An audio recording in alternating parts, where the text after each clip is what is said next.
Start. Hello everyone, जय हिंद। तो Chandigarh career group के यूट्यूब चैनल पर मैं आपका स्वागत करता हूं और आज मैं आपको मिलाने जा रहा हूं हमारे स्टूडेंट अर्पण से, जिन्होंने एनडीए सितंबर 2022 के पेपर में मेरिट लिस्ट के अंदर अपनी रैंक सिक्योर करी थी और इनकी रैंक आई थी 499 रैंक जो है वो मेरिट के अंदर आई थी। तो अर्पण, सबसे पहले तो आप अपना थोड़ा सा इंटरव्यू के तौर पे अपना इंट्रोडक्शन दें कि आपका नाम क्या है, आप कहाँ से हैं, थोड़ा सा डिटेल से एक्सप्लेन करें थोड़ा सा। Hello everyone. I am Arpan and I have completed my plus 2 from Johan Navodaya Vidyalaya Pekubela Una with 81.6% and I am presently living in Nangar and I came here for coaching at CCG. ठीक है, तो अर्पण मुझे ये बताओ कि आपने NDA का जो सोचा था, सबसे पहले आपने कब सोचा कि मुझे डिफेंस में जाना है, इसके बारे में? सर, ये मेरा फ्रॉम द वेरी बिगनिंग, मतलब I was from my 6th class में नवोदय में पढ़ा हूँ, तो मेरी 8th क्लास में मेरे को थोड़ी मोटी नॉलेज हुई कि ये डिफेंस में ऑफिसर लाइन में जाने के लिए एक एनडीए का पेपर होता है। तो 8th क्लास में मैंने वैसे सोच लिया था कि हाँ, मेरे को एनडीए में जाना है, I want to crack NDA. But ये था कि प्रिपरेशन थोड़ी उस टाइम से नहीं रही, क्योंकि थोड़ा गाइडेंस वगैरह का थोड़ा सा नहीं रहा, क्योंकि हमारा ऐसा कोई सीनियर नहीं रहा था जो डिफेंस में ऐसे गया हो। ठीक है, तो 11th में जैसे आपने 10th करके 11th में एंटर हुए, तो क्या आपने 11th के अंदर ही अपनी तैयारी शुरू कर दी थी एनडीए की? नो सर, वैसे ऐसा नहीं रहा था। थोड़ा सा पता था कि हाँ, प्लस वन प्लस टू का सिलेबस रहता है, हल्का हल्का सा बेसिक लाइक सिर्फ मैथ्स पे हल्का हल्का ध्यान दिया था, पर ऐसे कोई हार्ड एंड फास्ट नहीं कि मेरी बहुत ज्यादा तैयारी रही थी एनडीए की, इतना ध्यान नहीं था उस टाइम पे, क्योंकि गाइडेंस वगैरह नहीं थी, क्या सिलेबस वगैरह, नथिंग एल्स। मतलब जैसे जैसे आपकी पूरी 11th कंप्लीट होगी, आपको ढंग से एक बार सिलेबस के बारे में भी नहीं पता था, ये सर, ये कह सकते हैं। ठीक है, और जैसे ही 11th के एग्जाम हुए थे, ठीक है, उसके बाद जब आपने एनडीए के बारे में पहली बार सोचना शुरू किया, क्या मुझे एनडीए कोचिंग लेनी चाहिए, मुझे उस टाइम के बारे में थोड़ा सा बताओ। सर जस्ट जब मेरी प्लस वन कंप्लीट हुई, प्लस वन का रिजल्ट आया, सो आई वाज वेरी क्लियर कि मेरे को प्लस टू में एनडीए ही करना है। तो मेरे पेरेंट्स, मेरी एक एल्डर सिस्टर है, तो उसने भी कोचिंग वगैरह ली, तो पेरेंट्स कह रहे थे कि if you want to take coaching in your holidays तो तू कर ले, तू देख कौन कौन से इंस्टीट्यूट्स है। तो हमने सर्च वगैरह किया काफी इंस्टीट्यूट्स के बारे में। एक तो पहले लाइक हम सर्च करते तो टॉप इंस्टीट्यूट्स आते, तो I also get CCG there. तो सीसीजी मैंने ये देखा कि यहाँ पे आके पूरी मार्केट, बंच ऑफ मार्केट है 34 सेक्टर में, तो मैंने काफी जगह पता, सबसे पहले आया सीसीजी, फिर सीसीजी में इंक्वायरी वगैरह की, तो यहाँ पे कोचिंग वगैरह के लिए फिर सर को बोल दिया कि हम आपको बाद में बता देंगे, और काफी इंस्टीट्यूट में गया। फिर फाइनली मेरा यही प्लान बना कि सब में बेटर कौन सा है, कंपैरिजन करने के बाद तो I came to CCG for 2 months। हमारी छुट्टियां होती है 2 months की, समर वेकेशन, तो उस 2 months के टाइम पीरियड में मैंने अपनी प्रिपरेशन की थी। तो अर्पण का जो सिलेबस है वो पेपर से लगभग आप कह सकते हो कि अच्छे तरीके से पेपर से 3, 3.5 या 4 महीने पहले ही शुरू हुआ था। उससे पहले अच्छे तरीके से सिलेबस की भी अच्छे तरीके से नॉलेज नहीं थी। तो 2 महीने यहाँ पर कोचिंग करने के बाद वापस स्कूल के अंदर चला गया बच्चा अपने, और वहाँ जाकर 1 महीने इसने अपनी जो है सेल्फ स्टडी करी और पेपर से पहले। अब यहाँ पर बात करना चाहूँगा, जो 2 महीने हमारे पास जो कोचिंग में बिताए, उस टाइम के एक्सपीरियंस के बारे में थोड़ी सी बात करूँगा। तो अर्पण, यहाँ पर क्लासेज का शेड्यूल कैसे कैसे लगा था, कैसे कैसे आपने क्लासेज लगाई थी, उसके बारे में थोड़ा खुलकर बताओ। स्टार्टिंग तो मेरी हुई थी लाइक नॉर्मल क्लासेज, एक मैथ्स की क्लास 1 घंटे की, 1 घंटे की जीएस की क्लास, 1 घंटे की जीके की क्लास, 1 घंटे की इंग्लिश की क्लास। आफ्टर दैट लाइक मेरा 2 months का बैच था, तो 2 months में सिलेबस सारा का सारा कंप्लीट कराना बहुत मुश्किल रहता है, तो मेरी काफी एक्स्ट्रा क्लासेस भी लगी हैं। लाइक मैथ्स की 2 क्लासेस लगती थी, दोनों क्लासेस में अलग अलग चैप्टर चलता था, और क्योंकि अब 30 चैप्टर्स होते हैं मैथ्स के, तो वो सभी कंप्लीट करना 2 महीने में एक चैलेंज होता है। तो सैनिक स्कूल वाले कुछ फ्रेंड्स भी थे मेरे साथ, तो हमारा एक इकट्ठा बैच सा बन गया था, और हम सभी 2 months वाले कोर्स वाले थे, तो हमने 2 months में तैयारी की। उसके बाद गैट का भी ऐसा था कि गैट के हमें जो जीएस पढ़ाते थे वो थे, एक मैम जीएस पढ़ाते थे और एक गुरदीप सर थे, वो पढ़ाते थे जियोग्राफी। तो उन जब ऐसे था कि जो गैट है उसका सिलेबस बहुत ज्यादा वाइड रहता है, तो अलग अलग क्लासेस लगनी गैट की भी, और उसके बावजूद जब क्लास हो जाती थी, अगर मैं लाइक कुछ सिलेबस लैग बिहाइंड कर रहा है और मेजोरिटी ऑफ द सिलेबस है, तो उस सिलेबस के लिए एक्स्ट्रा क्लासेस भी लगी हैं।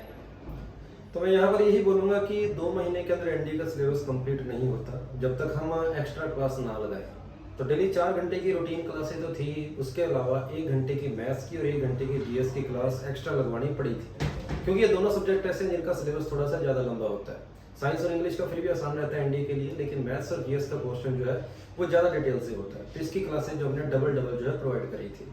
तो अब डेली मान के चलो कि डेली 6 घंटे क्लास जो है वो देनी पड़ी थी, और रेगुलर 6 घंटे क्लास अपन ने लगाई हुई थी। और मुझे याद नहीं है कि 6 महीने के अंदर कोई एक आधी छुट्टी भी करी हो, मुझे वो भी दिन ऐसा याद नहीं है कि कोई छुट्टी करी हो, डेली रेगुलर क्लास लगाई थी। तो उसके बाद जब यहाँ पर सिलेबस कंप्लीट हो गया था, वापस स्कूल गए थे, वहां जाकर सेल्फ स्टडी कितना टाइम करी थी? सो सेल्फ स्टडी 1 महीना रह गया था ऑलमोस्ट। तो 1 महीना अब वो स्कूल वाले हैं तो वो प्लस 2 पे भी फोकस करते हैं, क्योंकि हमारे अब ऐसे कोई सीनियर निकला भी नहीं था एनडी में, बट सपोर्ट थोड़ा था साथ में। तो फिर सेल्फ स्टडी को कितना टाइम दिया था डेली? डेली अराउंड 2 घंटे के आसपास, या फिर 2 या फिर 3 घंटे। मतलब स्कूल की क्लास के अलावा स्पेशल एनडी के लिए 2-3 क्योंकि यस सर, सिलेबस तो मेरा यहाँ पे ऑलमोस्ट हो गया था, तो सिर्फ क्वेश्चन प्रैक्टिस रह गई थी। तो मैथ को 1-1.5 घंटा मिल जाता था, क्योंकि मैंने अब मेजर वाले पार्ट ही करने थे, क्योंकि ऐसे होता है 80-20 रूल। तो जो 20% सिलेबस है उसमें 80% वेटेज रखनी होती है पेपर में। आपने पहले सर ने पहले बता दिया था कि ये चैप्टर्स हैं, ये बहुत ज्यादा वेटेज रखते हैं, अगर ये भी कर लोगे तो क्लियर हो जाएगा। तो उस पे ज्यादा कमांड बनाने के लिए सिर्फ वो सिलेबस किया उस टाइम पे, लास्ट टाइम पे, और उसके सिर्फ क्वेश्चन प्रैक्टिस की। तो एनडी का रिजल्ट जो है पिछली बार पेपर मुझे याद है 4 सितंबर को हुआ था, और लगभग 19-20 तारीख के आसपास, 19-20 सितंबर के आसपास रिजल्ट आ गया था। तो उसके बाद फिर जब अपने एसएसबी के बारे में सोचा था, तो एसएसबी की शुरुआत आपने कैसे करी थी? मतलब कहाँ से कोचिंग करी एसएसबी के बारे में? फर्स्ट रिटर्न के बाद तो यहीं पे आया, तो उसके बाद मैंने कोचिंग लेनी शुरू की ऑलिव ग्रीन्स में, मनी माजरा में, चंडीगढ़ में। तो यहाँ वहाँ पे अराउंड हमारे 2 वीक्स का बैच होता है। तो वहाँ पे उन्होंने बेसिक आइडिया क्रिएट कर दिया हमें कि आपको ऐसे तैयारी करनी चाहिए। और एक सीनियर थे पैक में, मेरी सिस्टर पैक में पढ़ती है, तो उनका एक सीनियर था, वो ही वाज आल्सो रिकमेंडेड। सो उन्होंने काफी गाइड किया हमें। ऑलिव ग्रीन में तो बेसिक आइडिया दिया कि हाँ आपको ये चीज एसएसबी में होती है, और हमें जो साहिल भैया थे उन्होंने मेरे को ये चीज बताई कि तुम्हें एसएसबी में ये करना होता है, क्योंकि ये काफी डिफरेंस होता है। अगर हमें ये पता लग रहा है कि एसएसबी में क्या है, वो तो अगर 8000 बच्चा एसएसबी में जा रहा है तो 8000 के 8000 बच्चे को पता है कि ये चीज होने वाली है। पर हमें क्या चीज करनी है कि हमें अब फेक तो वहां पे रहना नहीं है, पर हमें ये सीखना पड़ता है कि हमें रिप्रेजेंट कैसे करना है अपने आप को वहां पे। टू बी वेरी ट्रू, हमें जो हम हैं वहां पे वही रिप्रेजेंट करना पड़ता है, पर रिप्रेजेंटेशन का भी एक तरीका होता है, तो वो तरीका सीखना पड़ता है। ठीक है, बढ़िया। अब जब सब कुछ हो गया है, एसएसबी क्लियर हो गया, मेडिकल भी हो गया और मेरिट भी आ गई है, अब शौक किस में है? क्या किस चीज को प्रेफरेंस दी है? एयरफोर्स, नेवी, मिलिट्री के बारे में थोड़ा सा बताओ। मेरा ऐसे सर कि मेरा एग्जाम जो पेपर वर्क है उसमें चल रही है, एयरफोर्स चल रही है, but I want to join army, और आई थिंक सो कि जो मेरिट चल रही है उस हिसाब से नेवी मिलेगी। सब कुछ अलग हो रहा है यहाँ पर। ठीक है, चलो देखते हैं जैसा भी होता है, उसके बाद जो अभी आगे पता लगेगा कि क्या मिलता है, उसके बारे में आगे पता लग जाएगा। तो मुझे बस यहाँ पर लास्ट के बाद अपने मुद्दे पर आते हैं कि क्या नए बच्चों को क्या कैसे गाइड करना चाहोगे कि उनको डेली कितना टाइम सेल्फ स्टडी को देना चाहिए, और एनडी के बारे में अगर कोई प्रिपरेशन के बारे में सोचता है तो उसको कब से शुरू कर देना चाहिए? उसके लिए बिल्कुल सही टाइम, क्योंकि मैंने यहाँ देखा जैसे कि आपने बोला कि 3-3.5 महीने पहले ही सोचा था कि अब एनडी शुरू करते हैं और क्लासेस शुरू करें, पर ये हर किसी बच्चे के बस की बात नहीं होती कि वो 3 महीने पहले पेपर से सोचे और 3 महीने के अंदर पेपर क्लियर कर दे। ये 5-7% लोग ही होते हैं जो ऐसा कर पाते हैं। मैं एक नॉर्मल बच्चे की बात करूंगा, जो आप ये मान के चलो कि 70% एवरेज लेने वाला है प्लस 2 के अंदर, उसको कब से एनडी की शुरुआत कर देनी चाहिए प्रिपरेशन के बारे में, इसके बारे में थोड़ा सा, और सेल्फ और डेली कितना टाइम देना चाहिए, किस सब्जेक्ट को कितना टाइम उसको देना चाहिए, ये भी थोड़ा सा बताना।